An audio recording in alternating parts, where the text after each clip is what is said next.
Hello बच्चों, स्वागत है आप सभी का आपके इस यूट्यूब चैनल पर। आज हम सीखने वाले हैं 8th क्लास का चैप्टर नंबर 10, जिसका नाम है division of polynomials.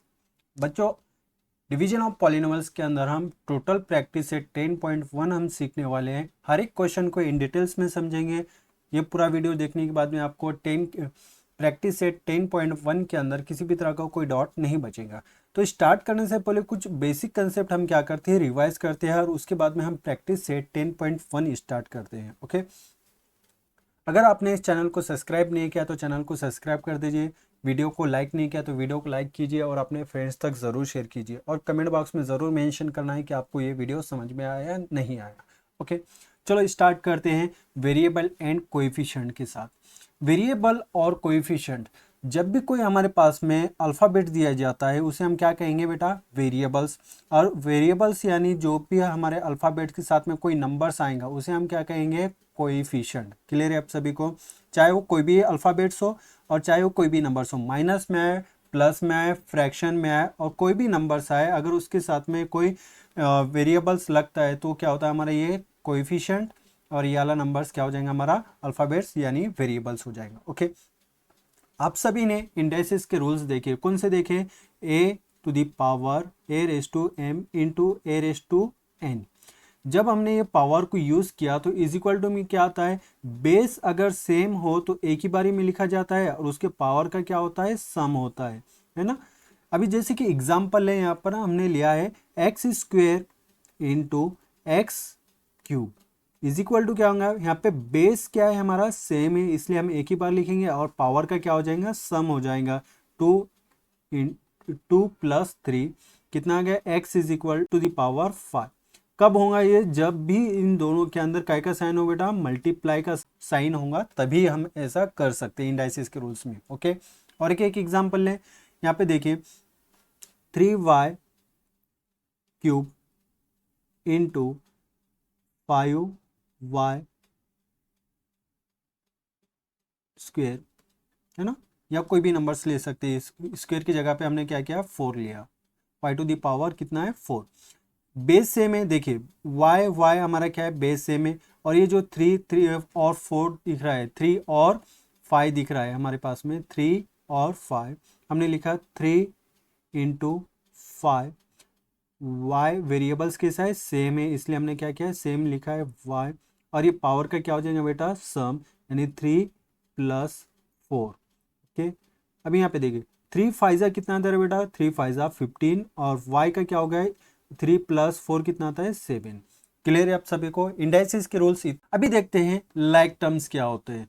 Like terms यानी जब हमारे पास में वेरिएबल्स यानी इंडेक्स या डिग्री या पावर, हम जो चाहे वो कह सकते हैं ना। क्या क्या बोलेंगे हम, इंडेक्स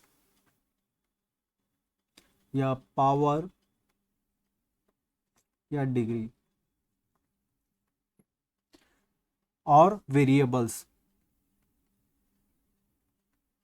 ये क्या होना चाहिए, सेम होना चाहिए, तभी हम उसको क्या बोलेंगे, लाइक टर्म्स कहलाएंगे। क्लियर है? एक एग्जांपल ले इसका। एग्जांपल में देखिए यहाँ पे लिया हमने 3x और 5x।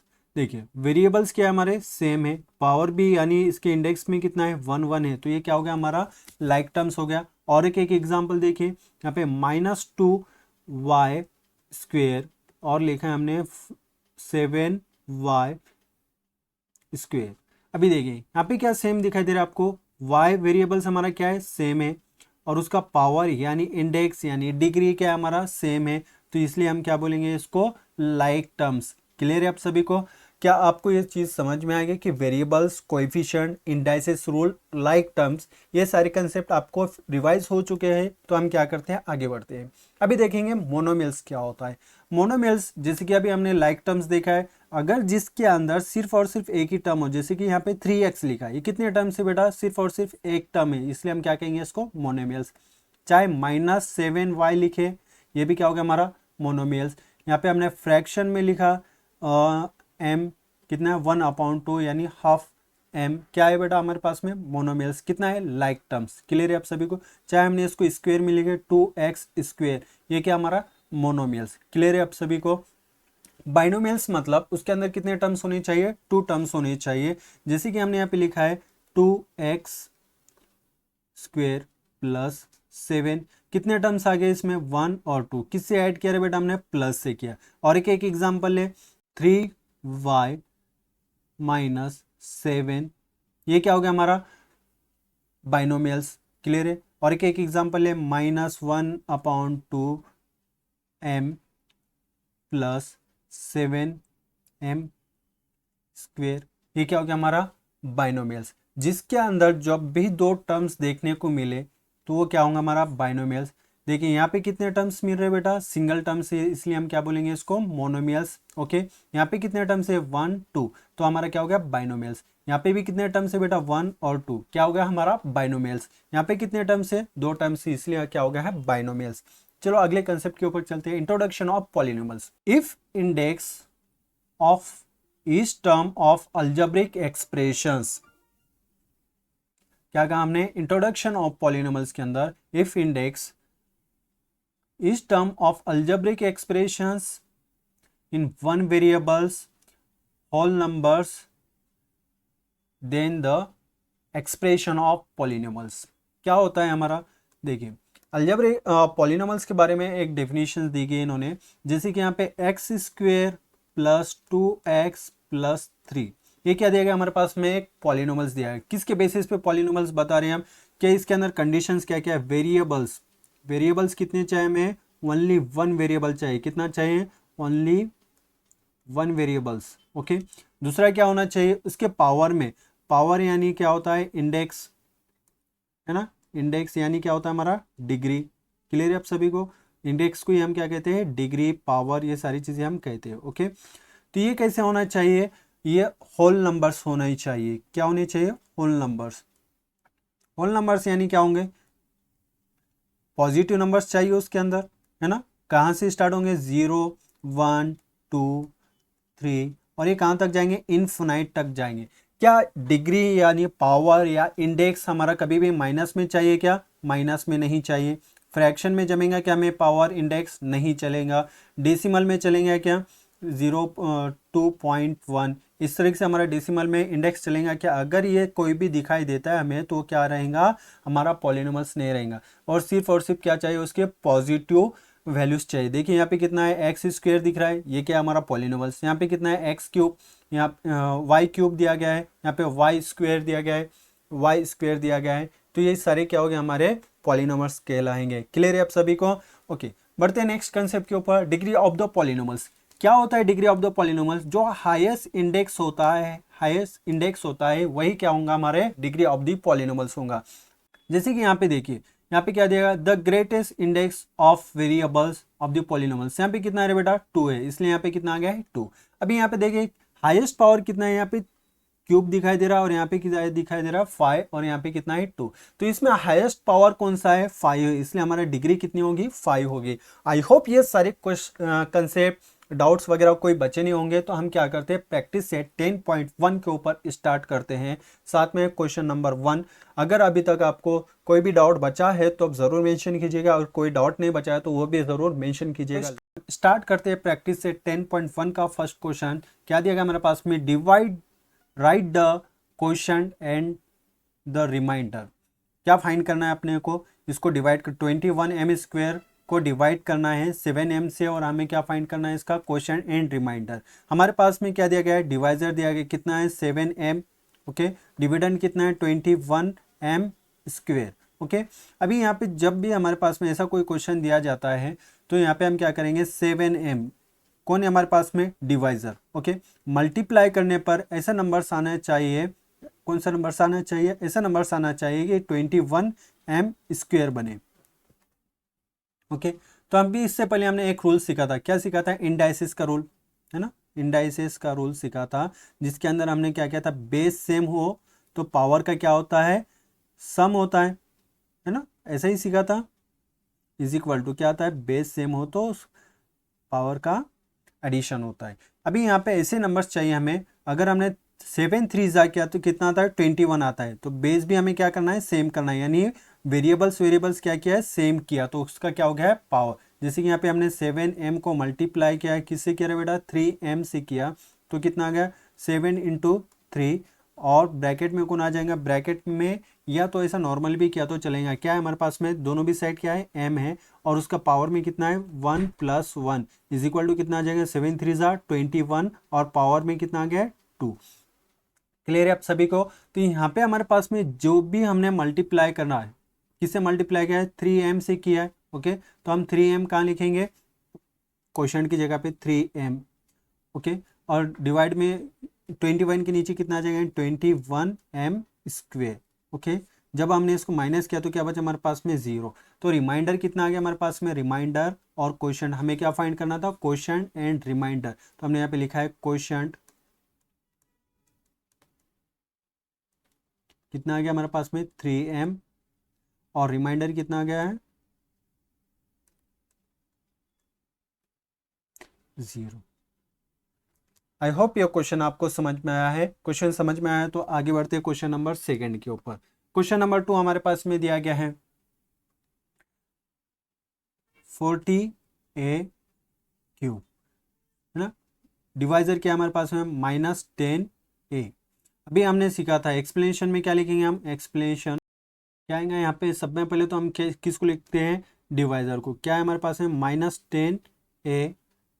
ओके, मल्टीप्लाई कर करके आना चाहिए, सामने वाला नंबर्स आना चाहिए। सामने वाला नंबर्स कौन सा है हमारे पास में 40a³। तो यहाँ पे कौन से नंबर से मल्टीप्लाई करना होगा हमें, सर यहाँ पे हमें -4 से मल्टीप्लाई करना होगा। ओके सर, यहाँ पे a है और यहाँ पे कितना आना चाहिए a³। तो यहाँ पे हमने a के स्क्वायर से मल्टीप्लाई किया, बेस सेम हो, है ना, यहाँ पे मल्टीप्लाई किया -4 से, तो इज इक्वल टू कितना आ गया हमारे पास में +40। ओके, अगर बेस सेम है तो हम क्या करेंगे, बेस सेम है तो यहाँ पे क्या करेंगे, उन दोनों का सम करेंगे, तो कितना आ गया a³। क्लियर है आप सभी को, ये रफ वर्क है आपके लिए समझने के लिए लिख रहे हैं। यहाँ पे कितना आ गया फिर, तो हमारे पास में क्वोशंट कितना आ गया, क्वोशंट आ गया है -4a², और डिनोमिनेटर यानी 40 के नीचे कितना आ जाएगा 40a³ माइनस किया तो कितना आ गया हमारे पास में 0। तो क्वोशंट कितना आ गया हमारे पास में, क्वोशंट है -4a², और रिमाइंडर है हमारे पास में, रिमाइंडर आ गया है 0। Okay, question number 3, I hope आप इसको ट्राई कर रहे होंगे। अगर नहीं आया तो इस क्वेश्चन की तरफ देखिए। क्वेश्चन नंबर 3 के अंदर क्या देगा हमारे पास में, डिवाइजर कितना है हमारे पास में -9p², और डिविडेंड कितना है -48⁴। ओके, अभी यहाँ पे क्या लिखना होता है हमें, सब में पहले तो डिवाइजर लिखेंगे, कितना हमारे पास में डिवाइजर -9p², मल्टीप्लाई करने पर ऐसा नंबर आना चाहिए, कितना आना चाहिए -48p⁴। ऐसा कौन सा नंबर्स मिलेंगे हमें, अगर यहाँ पे हमने 9 को मल्टीप्लाई किया कौन से नंबर से बेटा 16/3 से, 3 3 जा कितना आ गया है 9, है ना। ओके, 16 3 जा कितना आता है 48 आता है। ओके, लेकिन सिर्फ 48 यहाँ पे हमें कितना लिखना पड़ेगा 16/3, लेकिन यहाँ पे p का पावर कितना लाना है अपने को 4, तो यहाँ पे हम क्या लिखेंगे p का पावर में 2 यानी स्क्वायर। ओके, क्लियर है आप सभी को। यहाँ पे माइनस चाहिए तो दोनों में से एक वैल्यू कैसी चाहिए, प्लस में चाहिए, तो हमने 16/3 कैसे लिखा है, प्लस में लिखा है। तो ये जो क्वोशंट आता है वो कहाँ जो बच गया हमने जिससे भी मल्टीप्लाई करके हमें -48 मिला है, वो कहाँ लिखेंगे, हमारे क्वोशंट की जगह पर कितना आता है 16 कितना है 4 सॉरी 3 और p²। क्लियर है आप सभी को, और यहाँ पे कितना आ जाएगा -48p⁴। ओके, यहाँ पे रिमाइंडर कितना आ गया हमारे पास में 0। तो अब यहाँ पे लिखेंगे कैसा हम, क्वोशंट, क्वोशंट कितना है हमारे पास में, क्वोशंट है हमारे पास 16/3p², और रिमाइंडर कितना आ गया हमारे पास में, रिमाइंडर है हमारे पास में 0। आई होप आपको ये सारे क्वेश्चन अच्छी तरीके से समझ में आ रहे हैं।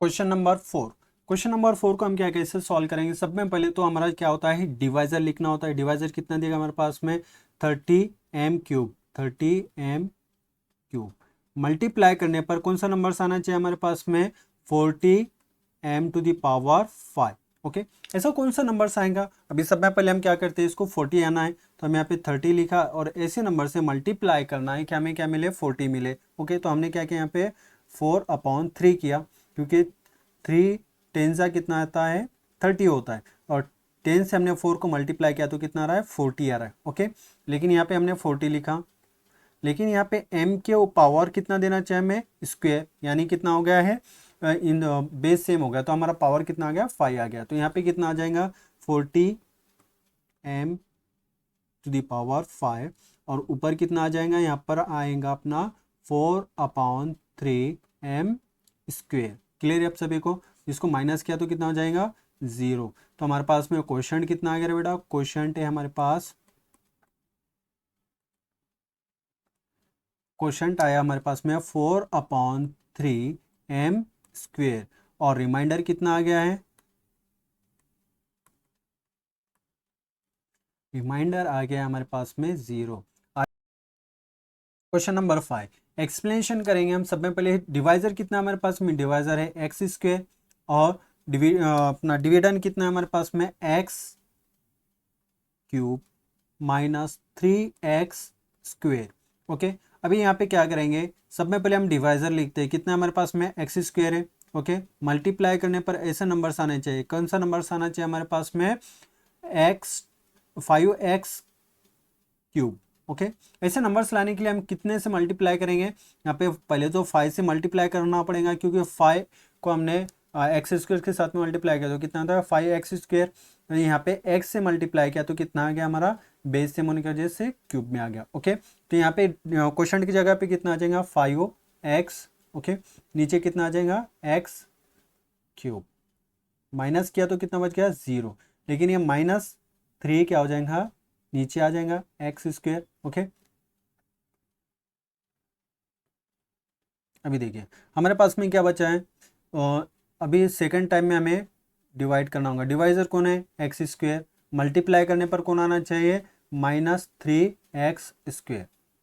ओके, तो हमें ऐसे कौन से नंबर से मल्टीप्लाई करना होगा, सर सिर्फ और सिर्फ हमें कोएफिशिएंट चाहिए, कितना चाहिए -3, तो हमने लिखा है यहाँ पे -3, तो इन दोनों का मल्टीप्लाई किया तो कितना आ गया है x² को हमने मल्टीप्लाई किया -3 से, तो कितना आ गया x², 3x ओके, तो यहाँ पे कितना आ जाएगा, ऊपर कितना आना चाहिए -3, और नीचे कितना आना चाहिए -3x²। जब ये माइनस है तो यहाँ पर क्या हो जाएगा प्लस, और ये कितना आ गया, रिमाइंडर हमारे पास में 0, तो हम लिखेंगे क्वोशंट। क्वोशंट कितना आ गया हमारे पास में, क्वोशंट है 5x-3, और रिमाइंडर आ गया हमारे पास में,